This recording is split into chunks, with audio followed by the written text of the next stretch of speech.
Hear these words from the Reverend Gretchen Haley. Though you have been warned and given plenty of explanations, reasons to do otherwise, you have persisted to claim a life of joy and justice, to carve out this time, this space for the renewal of your own heart.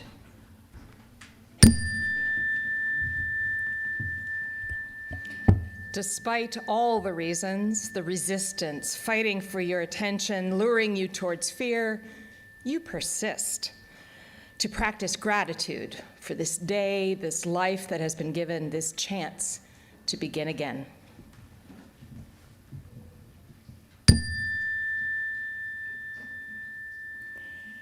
And so let us gather that we might offer one another courage, strength, healing, hope, and this promise to persist in kindness, persevere in compassion, and prevail in a life that is for more than ourselves. Please join me now in the chalice reading. We gather knowing that our light can't constitute. Without each other, a coldness sits in. Leaning on each other, trusting each other, helping each other fall back in love with life over and over again. Only from this does the flame emerge. Today, may it rise again. And now let us pass the peace. If you would prefer some personal space, you know what to do. Just, we'll leave you in peace.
Okay, everybody is standing. Yay, so please stand as you are, or stand again.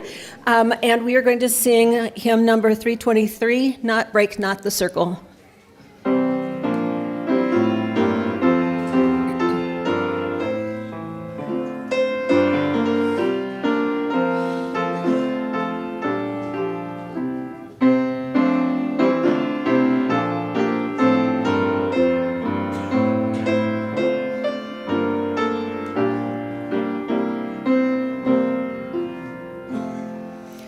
Break not the circle of iniquity.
Good morning.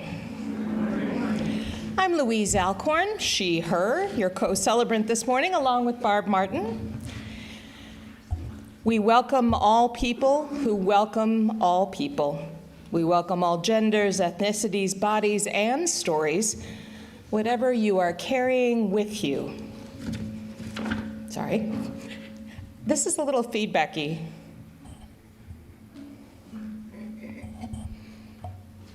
Okay, thank you. I'm taking my cues from the AV guys. Okay, Bill's like, go ahead. Whatever you long to set down or pick up today, may you find here the love, support, and encouragement you seek. If this is your first time here, welcome. If you'd like help connecting with folks during our sacred coffee hour, which happens after this, please be sure to grab a yellow Let's Talk mug during coffee hour to communicate your interest in getting to know more people. I'll do my Vanna White here. There we go. If you're noticing that it's hard to find a parking space, I recommend the very large parking lot just across Bell Avenue by the Iowa Financial Association. It's open to us on Sundays. Our First Unitarian Church is located on land that has been home to people of woodland culture for 12,000 years, including the Iowa, Sauk, and Meskwaki. In a spirit of community, we acknowledge several major religious observances happening this week, including the Hindu festival honoring Lord Shiva. For our Buddhist neighbors, today marks the day the Buddha attained nirvana. Tuesday evening begins the holy month of Ramadan for Muslims, and Ash Wednesday and the beginning of Christian Lent occur the following day. St. Valentine's Day was yesterday, in case you hadn't noticed. Let's take a moment this week to see our neighbors and wish them joy and peace. This month's theme is embodying resilience. Last month's theme was practicing resistance, as you may remember. However, resilience is different. It's that time perhaps after resisting, when you have to figure out what to do next. Today's two reflections later in the service are from members Mike Smith and Barb Royal. Mike will explore his trip to jail during the Vietnam War as a journey towards resilience. Barb, in a contemplation of this month's theme, will consider how we are all resilient in our everyday lives.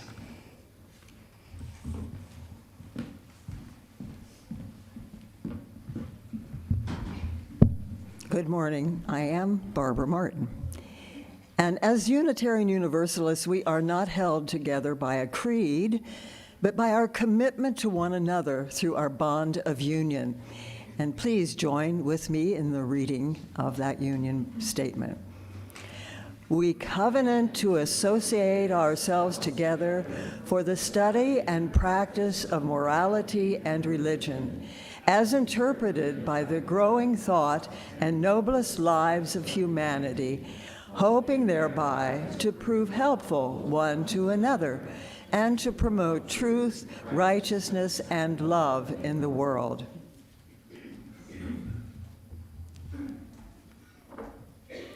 And now morning has come. 397 with the words up here.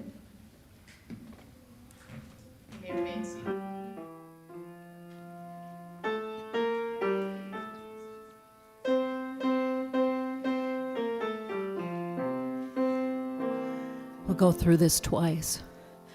Morning has come, night is away.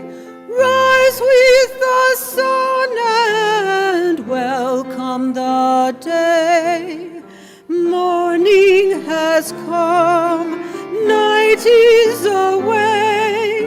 Rise with the sun and welcome the day.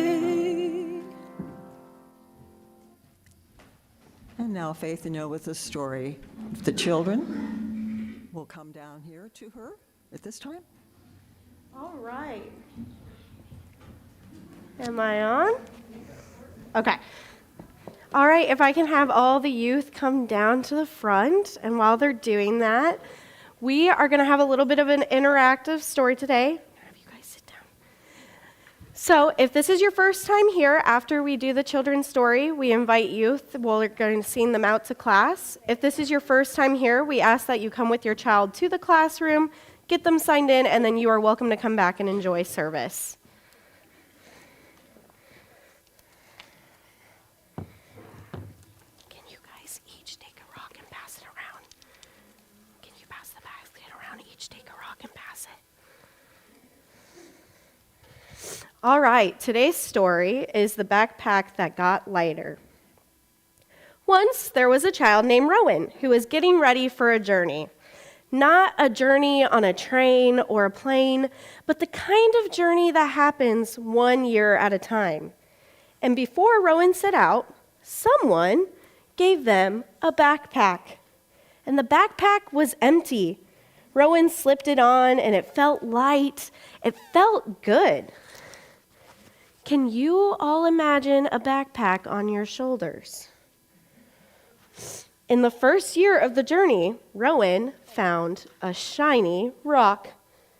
It was smooth and sparkly, and it made Rowan really happy. So Rowan decided to put it into the backpack. Let's pretend together. Can you pick up a shiny rock, and can you place it in your backpack? All right. Rowan smiled, and the backpack still felt pretty light. And the next year, someone gave Rowan a rule. This will help you, they said. So Rowan folded it carefully and packed it away. Can you guys pretend to fold up a rule and put it in your backpack? And can a couple of my friends with rocks put a couple of rocks in here? All right. Another year, Rowan picked up a worry. It wasn't very big, so Rowan thought this wasn't going to matter, and into the backpack it went. Can we have a couple of more rocks put in here? Can you pass the rocks around? Can you guys pretend to add a little worry into your backpack? And then another year, there was a fear, and another year, a just in case, and sometimes other people added things too. Can you guys add a couple of things into the backpack? You should carry this. This won't matter. Can you dump the rest of the rocks into the backpack together? Here, can I see this? You want to help me?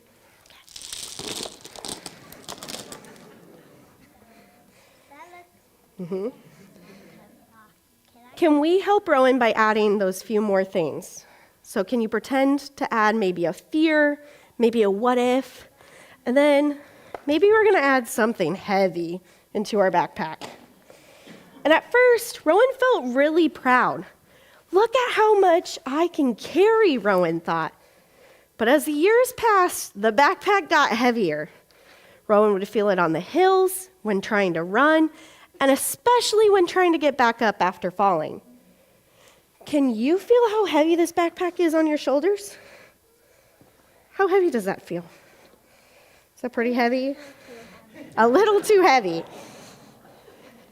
So one day, when the path grew really steep, Rowan tried to stand and he couldn't.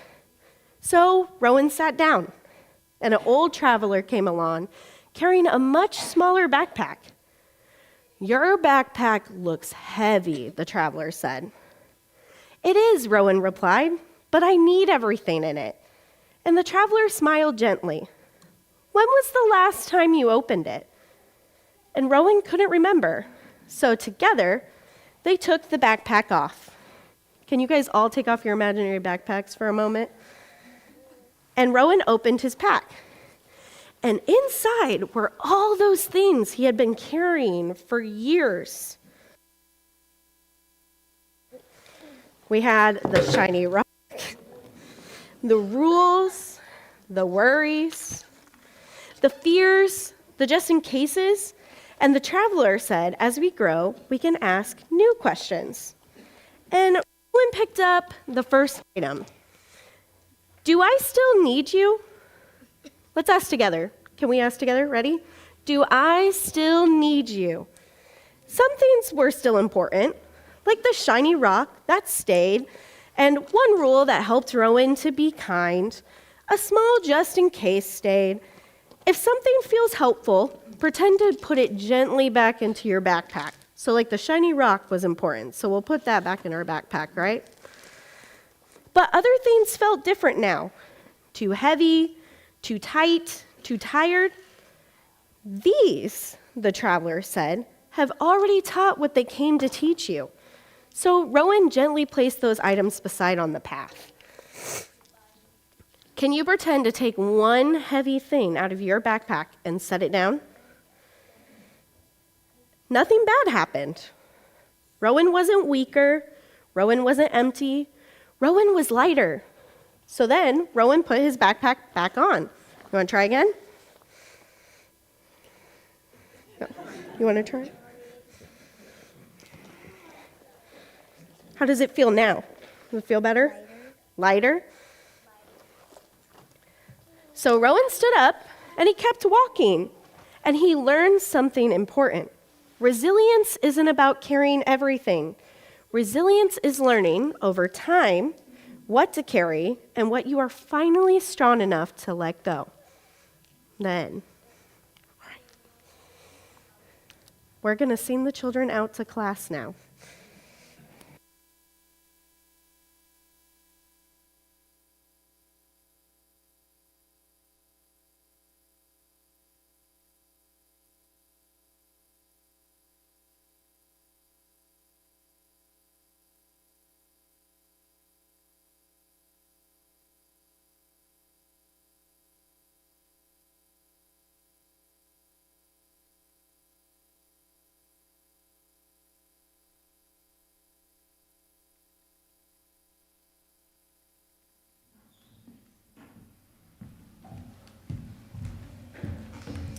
And now we'll have a couple of spotlights. The first is the Dare to Dream construction update, I believe. Yes? No? Okay, we'll go to the second one then. It's all good.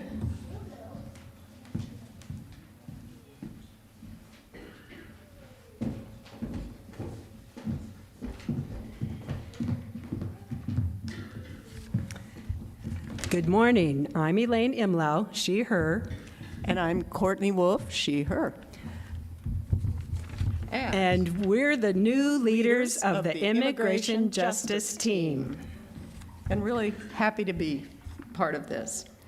So we'd like to invite you all to join us this Wednesday from 1 to 2 at the Capitol for Iowa MMJ's Immigrant Rights Rally.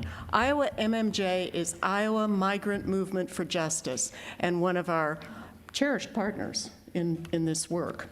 So let's show up to support our immigrant friends and neighbors and remind our legislators that immigrants are Iowans. And in preparation, we'll be making signs for the rally on Monday at 1 o'clock in Griffin Hall.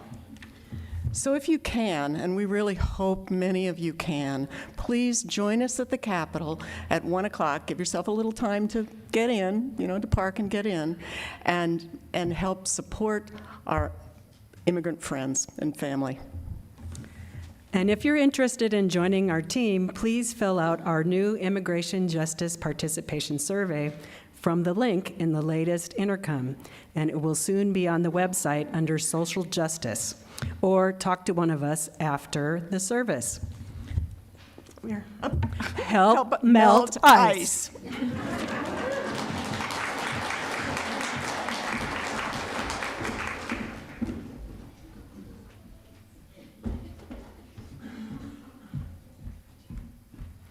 Good morning, everybody. My name is Crystal Loving. My pronouns are she and her, and I am here to 'tis the season of stewardship. So many of you might have gotten your cards in the mail, or you will get them this week, and this is our reminder this month of how we keep this church going. And so I was asked to give a 1 to 2 minute testimonial about myself in this church, and it was actually kind of hard. So for me, what I did is I sat down and I actually just came up with a list. And I think as I got the list done, I thought, man, I wish I would have done this somewhere, or so I encourage everyone else to do it. And so my reminder, so just a little bit about me, I joined the church officially in 2020, like March of 2020, and we all know what was going on in March of 2020, right?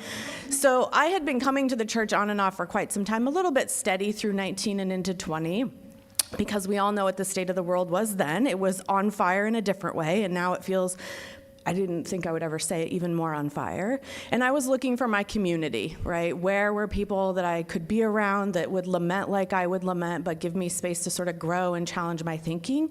And the church did that. I did that a lot, very heavily, in two-dimensional boxes for like the first year. But then have really come in to grow into community. And one of the biggest things for me that is a big part of this church is our social justice work, what you just saw happening here. And then my ability to work through Amos, which if some of you haven't heard of, please talk to me. I would love to tell you about Amos and that social justice work out in the community as well. But as I thought about all these things and what they meant, it sort of took me just back to our 7 principles, right? So the principles in our house hang on the refrigerator. And I think the biggest one, like I came up, I was like, well, I'm at a place where really, understands the human worth and the worth and dignity of every human being. I love about this church, this interconnected web, but when I think of a web, if you think about the concentric middle part of any spider web is where it's like tightest and most well knit, and then it gets farther and farther out. And it's like, this is the web I want to be a part of, right? And so when I come in here on Sunday mornings, I'm a big part of this web that's in the middle where we're all tightly bound and we're interconnected, and I don't have to do all of the work. Like, I can't do all of the work that needs to be done, but I know within this community, somebody is doing that thing. Somebody's helped feeding the hungry. Somebody is showing up at the Capitol. Somebody is hosting the Trans Live Festival. So all of those things are what make this my home and my community. And so to do that, though, we have to turn on the lights. We have to pay our minister and our staff, right? So it doesn't just happen out of thin air. We have a lot of wonderful lay leaders, but we also have a budget that funds that social justice work out in the community that we do and funds the people and this building. And so that's really why I give to this church. That's why every month, every 2 weeks, I get a little email that says, here's how much you gave on an automatic deduction. But I also pledge, because pledging allows my board to plan, right? So many of us can kind of give, we give in the basket, but we really need to be able to plan. And so we do that through the actual pledges tied to the giving. So when you get your pledge card, I encourage you to turn it in. If you have questions about it, there'll be a lot more coming up on stewardship. But I had my little list here in case I ran out of things to say, but that's usually never a problem for me. But I encourage everyone, make your little lists. Like, why is this church your community? It's especially a good time to do it during stewardship. So thank you.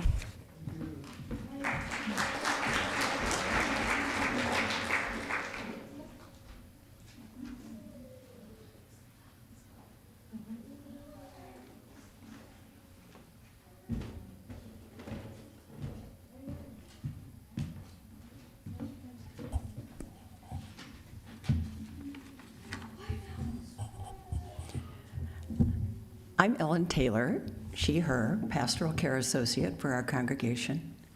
And if you're experiencing any major life change, whether joyful, sorrowful, or simply complex, the pastoral care team is here for you. Sometimes just having someone to listen can make all the difference. You can reach out to us at pastoralcareteam@ucdsm.org via our phone number listed on the screen, or connect through the Caring Community page on our website where you can request care or volunteer to provide it.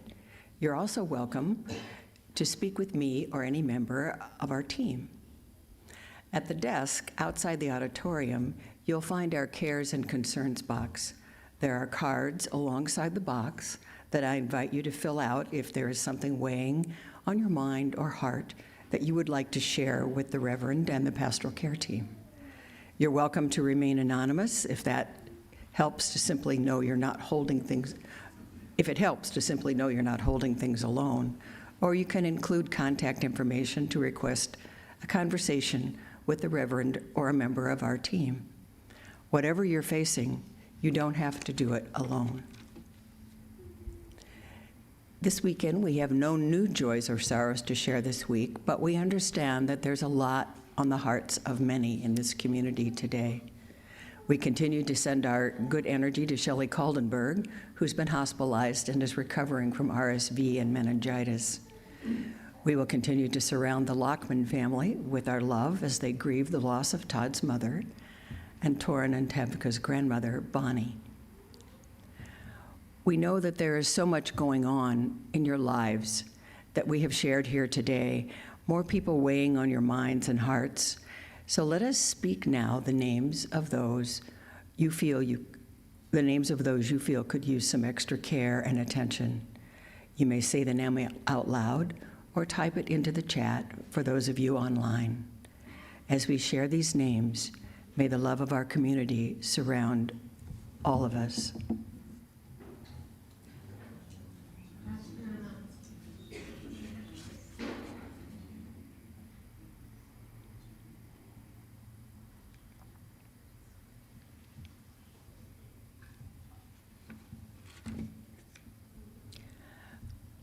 We now light 3 candles.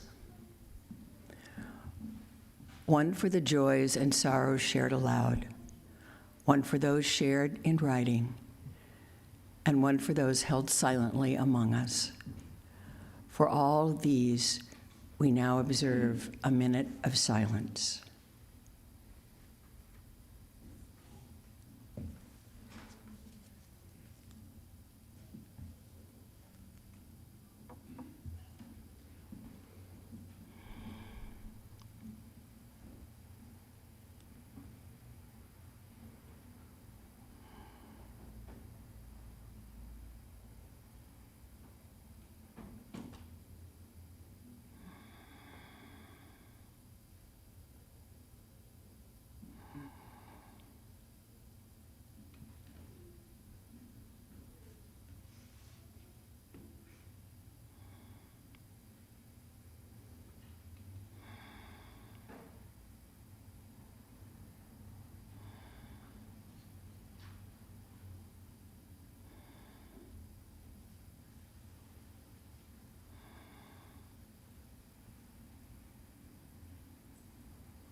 Comfort me, comfort me, comfort me, oh my soul.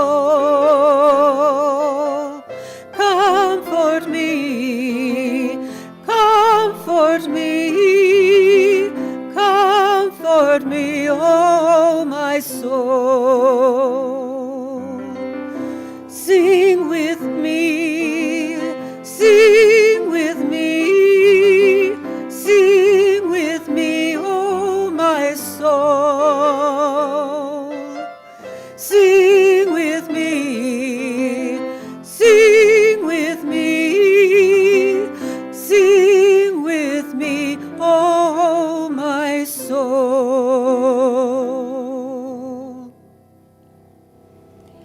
What is the difference between the offering and a pledge? Well, the offering is a ritual, a weekly practice for our value of generosity. A pledge is a financial commitment that we make to support the work of the church.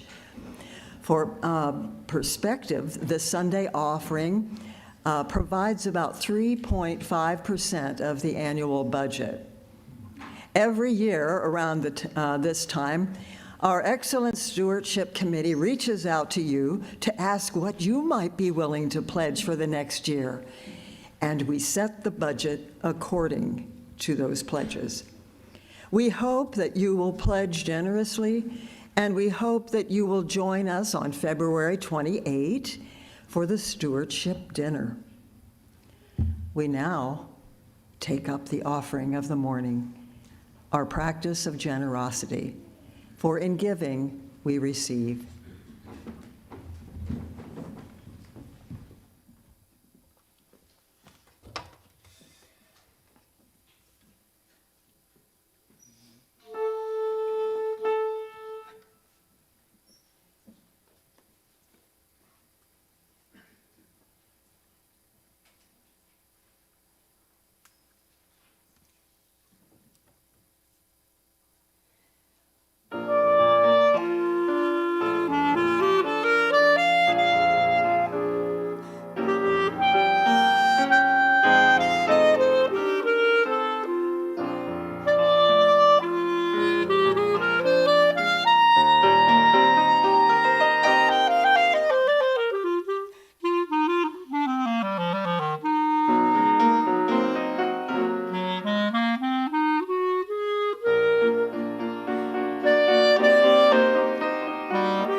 So I don't know how many of you go through the packet each month that goes through our theme. There's some fabulous reading in there, some wonderful quotes, suggestions for further reading. One of these suggestions for further reading is one of my favorite poems about resilience. I don't think I realized it was about resilience the first time I read it, when I was about 20 and hadn't lived a lot. But at 55, it speaks deeply to my experience as a woman. It actually is from a Black woman, so I'm only getting part of the pain there. But I do love it. So I'm going to read for you Still I Rise by Maya Angelou. You may write me down in history with your bitter, twisted lies. You may trod me in the very dirt, but still, like dust, I'll rise. Does my sassiness upset you? Why are you beset with gloom? 'Cause I walk like I've got oil wells pumping in my living room. Just like moons and like suns, with the certainty of tides, just like hopes springing high, still I'll rise. Do you want to see me broken, bowed head and lowered eyes, shoulders falling down like teardrops weakened by my soulful cries? Does my haughtiness offend you? Don't you take it awful hard, 'cause I laugh like I've got gold mines digging in my own backyard. You may shoot me with your words, you may cut me with your eyes, you may kill me with your hatefulness, but still, like air, I rise. Does my sexiness upset you?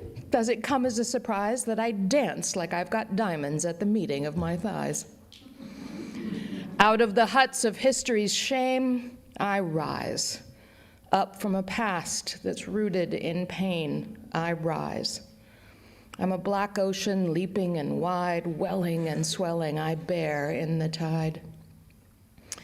Leaving behind nights of terror and fear, I rise. Into a daybreak that's wondrously clear, I rise. Bringing the gifts that my ancestors gave, I am the dream and the hope of the slave. I rise, I rise, I rise.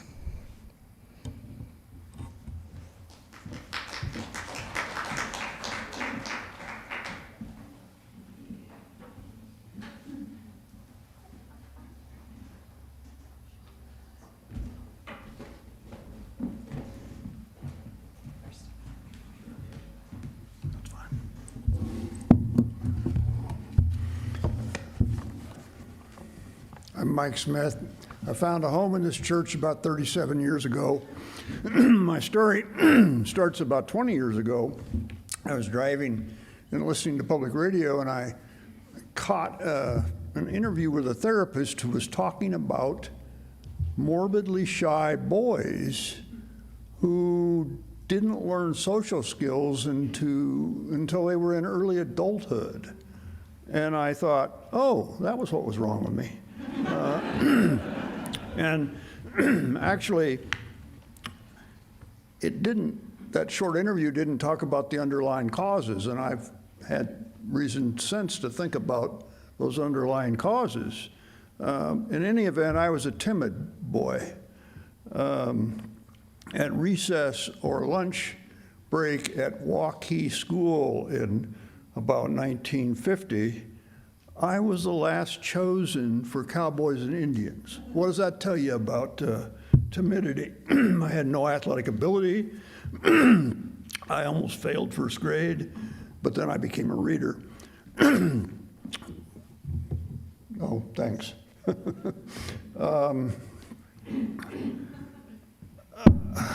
At about 12, I became cynical about Judeo-Christian myth, which I interpreted as the big lie about pie in the sky. And about 13, I became morbidly self-conscious around girls, aggravated by bad acne. I was too mortified to talk with girls about anything other than safe subjects, I guess. I was a lazy student. My only skill was multiple choice tests. I was depressed, and I was increasingly depressed.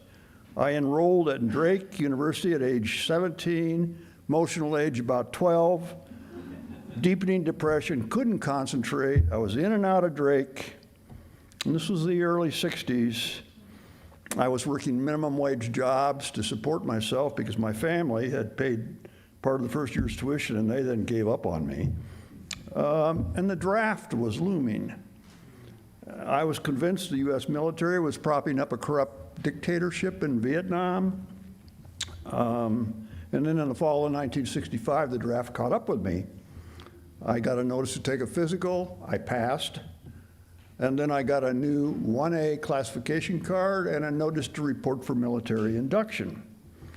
I thought about this a while, and I just simply tore my cards in two and my induction notice in two, and I carefully put my return address on the envelope, and I mailed them to the Dallas County Draft Board. Then the deal was made. I call this the evasion deal. Unbeknownst to me, my parents met with the draft board, and they worked out the deal. If I would get treatment, they would reclassify me 4F, unfit for service. They didn't say what treatment was. The cynical part of me thought they probably wanted a lobotomy or at least electroshock, but I really don't think they cared. They just didn't want trouble. So they mailed me new cards, a new registration card, a new classification card, 4F, and I did see a clinical psychologist every couple weeks, a guy named William Eckhart. Probably, I know one of his children was involved in the black armband case that went to the U.S. Supreme Court in 1969. It was decided by the U.S. Supreme Court, Tinker versus Des Moines School Board. Anyway, I didn't like the deal, and so I tore up that new classification card and my registration card, and I mailed them to the Dallas County Draft Board. And they ran out of patience. And so the next stage was prosecution. It was an immense relief to tear up those cards and put them in the mail. But, page 2, I gave up evasion for resistance. So I was prosecuted for the crime of failing to report for military induction. The shorthand description of that is draft evasion. The irony wasn't lost on me, and it was painful. In the Waukee community where I had gone to school from K to 12, there was some talk I was a coward on the run and had got caught. I was sentenced by a federal judge who was also a brigadier general in the Air Force Reserve, maybe completely irrelevant, he sentenced me to only 4 years instead of the maximum 5 because, he told my attorney, he thought I was crazy. I was headed to prison in early 1967, and maybe I was too depressed to be afraid. I just felt a brooding dread about a worse time coming. And then there's this little episode here. With me went the pre-sentence investigation report, which noted that I didn't have a girlfriend and expressed concern that I might be homosexual or bisexual. The official who wrote the report cautioned me to stay out of the prison weight room. Shortly after I arrived at the prison facility, an internal parole officer talked to me about the report and expressed concern about my sexual orientation based on the report. I asked him to judge me by my behavior. I later learned from another inmate that inmates working in a prison administrative office have access to the inmate files. So other inmates knew that my pre-sentence investigation report said I might be AC/DC. That was the terms in which the inmate explained that to me. You wouldn't have to be paranoid to think that they were messing with me. And I was 140 pounds, 5'8", couldn't punch my way out of a paper bag, was considered by some to be cute. So those are the circumstances I went into prison. What was it like? Well, I was very lucky. It was safe. I went to the Sandstone Federal Correctional Institute at Sandstone, outside of Sandstone, Minnesota. About 450 inmates, gun towers, razor wire, but the guards ran the place. The inmates didn't. There weren't any gangs. I was never assaulted. I never was in a fight. I got an education, and it was an important education. About half the population, nearly half the population, were black guys from Minneapolis, the Twin Cities, and Chicago. And I wound up living in a black cell house, mainly the black cell. It was mainly black. There were 2 cell houses, kind of de facto segregation. The black cell house was my home. The black guys respected us few draft resistors as political prisoners because the black guys that were doing 5 years for selling a dime bag of marijuana, and I never understood why they were federally prosecuted for that, but they were. They felt they were political prisoners, and I thought they were too. And the Native Americans that were there, man, their stories broke my heart. So I did go to the weight room. I got stronger. I put on about 15 pounds of muscle.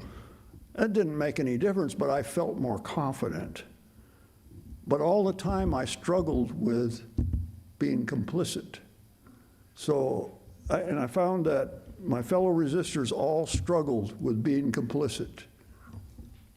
A psychiatrist studied about 3 dozen of us that were in 3 different institutions, and he said every man struggled with being complicit during their time in jail. We admired Melville's character, Bartleby the Scrivener, although Bartleby, who said, I prefer not to cooperate in various ways until he starved himself to death, wasn't going to be a role model for us. Unlike Bartleby, we cared too much about our own lives to starve ourselves to death. What were the impacts of that resistance? This talk actually was to be about resistance 2 weeks ago, but I had gout. There were 3.2 million Americans sent to Vietnam. There were 3,200 of us convicted for not going, basically for resisting the draft. About half of that 3,200 were probably Jehovah's Witnesses, which were on had a whole different worldview. What impacts did our resistance have? I think essentially none on the policy, on the war. Our acts of resistance changed nothing, but they changed us. And just lately I've thought about resilience, and there was resilience. The 2 lowest times for me were just before I went in and just after I came out. I was paroled in 1969, Richard Nixon, newly in office. The Johnson Parole Board is who let me out. I was still very depressed. I was paroled to a country still at war. I came back to Des Moines. I went to work on the graveyard shift in a warehouse. I experimented with every illegal drug I could get my hands on because, and there were drugs there then. This was 1969. And I then had a relationship with a woman leading to my first marriage, which lasted 14 years. And I worked. I just worked and worked. I worked in the warehouse. I drove a truck 20 hours a week out of Des Moines and re-enrolled in University of Iowa as an undergraduate, went on to law school. And after law school, lucked into a state job as a hearing officer. I hadn't taken the bar exam because I was afraid they wouldn't let me. I waited 7 years. In 1983, I applied to take the bar exam. Bar examiners wouldn't let me. You know what their worry was? I might embarrass the profession by an act of civil disobedience, like maybe pouring blood on the gates at Offutt Air Force Base. I appealed to the Supreme Court. The Supreme Court had different views of that. I was allowed to take the bar. I passed. I spent the rest of my career at the Attorney General's office. And that's the end of this story, which is in large part a story of good luck, but also maybe some resilience that I didn't know was in me. Gradually, I became alive to people, to relationships, to the wonder of wild nature that just, I felt joy and wonder and that I never was able to experience before. We are in a perilous time now. I don't know how our resilience will be tested. I think it will. I think what we're doing to try to understand it is important.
Sorry. Good morning. I'm Barb Royal. I use she, her pronouns. I have been blessed with an amazing life, one without major trauma or losses. No one has ever beaten me. I've never had a life-threatening disease. I've never been poor or homeless. I've not had to overcome a disability. I've never lost a child. And no, I'll knock on wood several times and throw salt over my shoulder and anything else I can do to avoid being jinxed by saying those things. My first thought about our topic this month, resilience, was that I've never experienced anything I needed to be resilient about. But after thinking about this for a bit longer, I realized that resilience isn't just about those kinds of major life disruptions like I mentioned above. It's also about the day-to-day kinds of setbacks or hurts or challenges that we can all experience.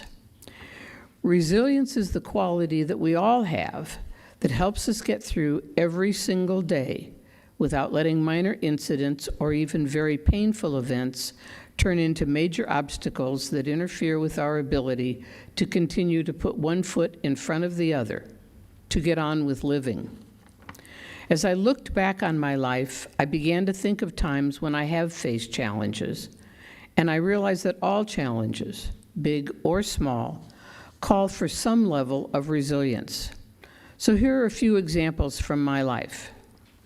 1991, I was getting divorced from John, whom many of you remember, after 20 years together and with 2 small children. Even though I was the one who wanted the divorce, it was a difficult decision and an emotional path to walk. We had been dealing with all sorts of issues for several years and had been working to resolve those on our own and with a therapist. Eventually, I decided that getting divorced would be better for me and for the kids. Voluminous journaling and the support of our friends in this congregation and a therapist got me through. Luckily, we managed to have an amicable divorce, and with relatively few glitches along the way, he became the best ex-husband a person could ask for. We remained engaged with each other's families, and his relatives still consider me and my wife Deidre part of their family. 1977, I'm working backwards. A huge challenge then was coping with the death of my dad, whom I worshiped and whose wisdom and unconditional love I depended on. I was 30 at the time. I couldn't imagine not being able to talk to him again, to not have him there to help me when I'd lose perspective, to not be able to ask him questions or to share the daily joys and sorrows of my life. I was devastated, but I knew my mother had to be suffering even more. They had had an almost idyllic marriage for 37 years, and here she was at 57, having lost the love of her life. I had to focus some of my energy on supporting Mom. I had the support of a husband. I had the support of a husband and friends, and I journaled and journaled again. And I started talking to my dad and asking myself questions like, what would Dad say? And I still do that to this day. Finally, 1970. I got into a relationship just as I was graduating from college. I was graduating late in December of 1969 because I had a senior thesis to complete, and I had to take a movement class to complete my PE requirement because I couldn't broad jump my height. Sorry. I was also working part-time for a small nonprofit that I had helped to found with a group of students called STASH, the Student Association for the Study of Hallucinogens. This was 1969, as Mike was careful to point out. But that's another story for another time. Late that fall, I was introduced to a man, a townie, who ran a bar in our small college town. He was older. He had never been to college. I was white, well, I still am, and he was black. He was divorced and had 2 small children. I was incredibly naive, and I fell madly in love with him. I decided to stay in Beloit after completing my graduation requirements in order to continue working for Stash, or so I told myself. And with a BA in sociology and no idea what to do next, why not? Friends later told me that everyone knew I was staying because of Clarence. He moved in with me, I helped him in the bar, and we began planning for a future together. And I gradually began uncovering the lies, including that he was not, in fact, divorced. After each discovery, he would have all sorts of reasons why he had told that particular lie and promised never to lie again. But over the 6 months that we were together, my discoveries of the lies started getting closer and closer together. I describe it as a feeling akin to labor pains. The revelations became more frequent and more painful until I finally ejected myself from the relationship and from Beloit. I loaded everything I owned into my VW Squareback. The days of freedom when everything you owned fit in a car. And I came home to my parents in Des Moines. I was heartbroken and hurt and disappointed and embarrassed. But I had 2 loving parents who helped me regain perspective on myself and the choices I'd made and what we had each done and why. I swore I would never settle in Des Moines. But while trying to figure out what I wanted to do next, I accepted a 2-week temp job to fill in for a clerk in the personnel office at Broadlawns Hospital, where my dad worked. That turned into a permanent job as an assistant to the personnel director. I got my own apartment, and my parents introduced me to some wonderful young people who were on staff at Drake University, where my mother was working. I started getting engaged in the larger community by volunteering for Youthline, where young people could phone in and have someone who would listen and help them work through their issues. Friendships flourished, my hurt diminished, and I knew I would be okay. What I've always seen in all of these stories is luck. The luck of having supportive and understanding parents who could help me gain and maintain perspective, including noticing and appreciating what was positive in my life.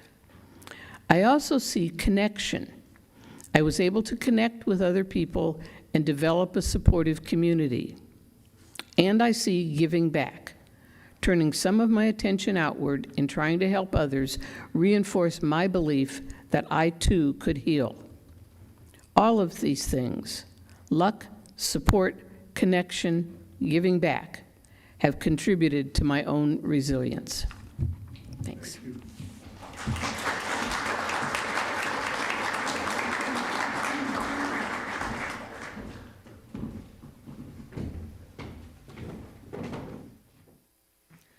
Please stand as you're willing or able, and we will be singing number 324, Where My Free Spirit Onward Leads.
not confined to mother, maid, and child, but it includes all creatures, be they tame or be they wild. My family upon this earth includes all living things, on land or in the ocean deep, or born aloft on wings. The ever-spinning universe, well, there shall be my home. I sing and spin within it, as through this life I roam. Eternity's harder ken, and harder still is this. A human life, when truly seen, is briefer than a kiss. Please join me in saying the extinguishing chalice words.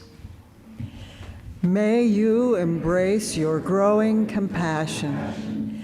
May courage be yours as you answer your heart's calling. May beauty and wonder be yours, even when the going gets rough. And may love always be at your center.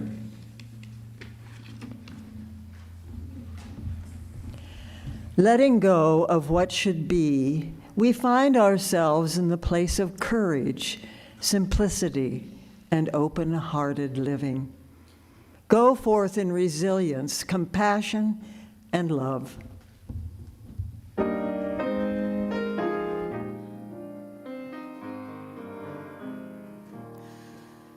Be ours a religion which, like sunshine, goes everywhere. Its temple, all space, its shrine, the good heart, its creed.